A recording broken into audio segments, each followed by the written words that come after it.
जगन्नाथ स्वामी नयन पथगामी भव तुमे। जगन्नाथ स्वामी नयन पथगामी भव तुमे। নমস্কার, গপসপ শো এই চ্যানেলের নতুন একটি ভিডিওতে তোমাদের স্বাগত। আজ ছিল রথযাত্রা। আমি ভাবতেই পারিনি আজকে রথযাত্রায় অংশগ্রহণ করতে পারবো, রথের দড়ি ধরার সৌভাগ্য হবে। গত বছর এখানেই ছিলাম, তবে আগে জানতাম না যে কোথা থেকে রথ বের করে, কোন মন্দির থেকে। তাই এবার আগে থেকেই খোঁজখবর নিয়ে রেখেছিলাম। যখন জানতে পারি আমাদের বাসার কাছেই একটা নামহট্ট মন্দির আছে আর এখান থেকেও রথ বের হয়, তখন আনন্দ আর ধরে না। কিন্তু আমার বরিশালের রথযাত্রা খুব মিস করছিলাম, সবার সাথে একসাথে আনন্দ কীর্তন নৃত্য করা। যখন দেখলাম এখানকার মাতাজিরা সবাই নৃত্য করছে, তখন আমার বরিশালের কথা প্রচণ্ড মনে পড়ছিল। এখানে তো কাউকে চিনি না, কারোর সাথে কথা হয় না, আর বেশিরভাগ কথাই এখানে হিন্দিতে বলতে হয় কিংবা ইংলিশে। হিন্দি বা ইংলিশে কথা বললেও নিজের মাতৃভাষার যে কথা বলার আনন্দটা সেটা পাই না, তাই এভাবে কারোর সাথে কথাও বলা হয় না।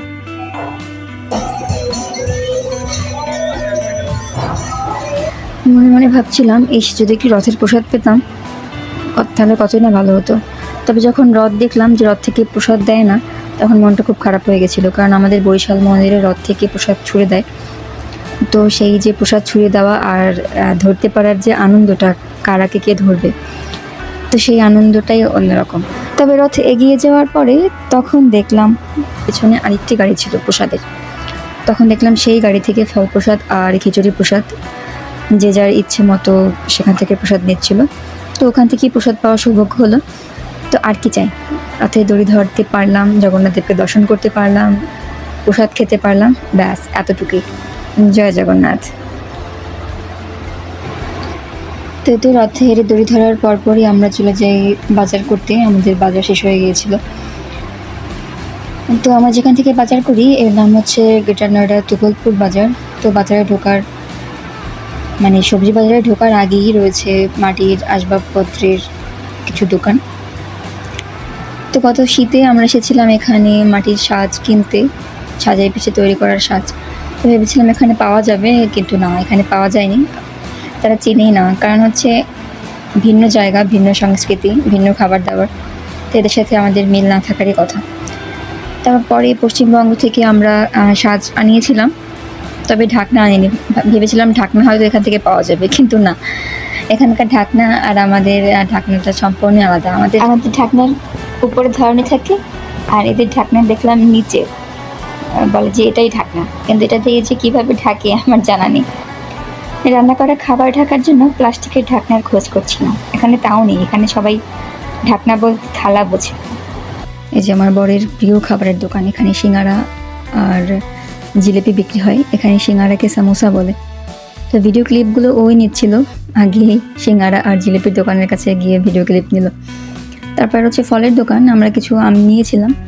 তো 5 কিলো আম 190 টাকা দরে নিয়েছিলাম। মনে হতে পারে যে বাংলাদেশের তুলনায় এখানের দাম অনেক কম, তবে যদি ইন্ডিয়ান রুপি থেকে বাংলাদেশি টাকায় কনভার্ট করি তবে অতটাও কম না। আমার তো ফলের দোকানের কাছে আসলেই মন ভালো হয়ে যায়। সাজানো সব রং বেরঙের ফল দেখতে যেমন সুন্দর লাগে, আর এর স্বাদ প্রাকৃতিক। একমাত্র ফলই যা রান্না করে ছাড়াই খাওয়া যায়। হ্যাঁ, কেউ বলতে পারো সবজির স্বাদও তো প্রাকৃতিক। সবজির স্বাদ প্রাকৃতিক হলেও সবজি রান্না করা ছাড়া খাওয়া যায় না, কিন্তু ফল ব্যাস বাজার থেকে নিয়ে ধুয়ে খেয়ে নাও। আজ আমরা এমন দিনে আসলাম, আজ রবিবার। আজ বাজারে প্রচণ্ড ভিড়। যদিও আগে চলে এসেছি সন্ধে হওয়ার আগে, তাও অনেকটা ভিড়।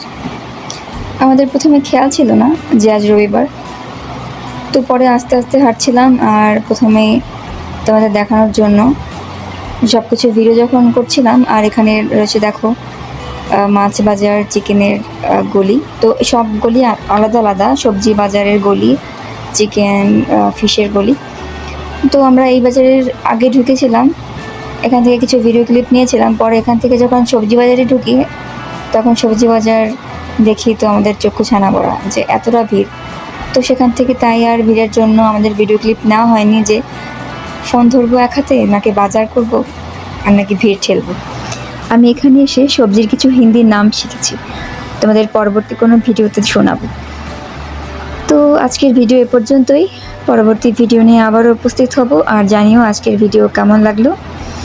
আজ এ পর্যন্তই, সবাই ভালো থেকো, টাটা।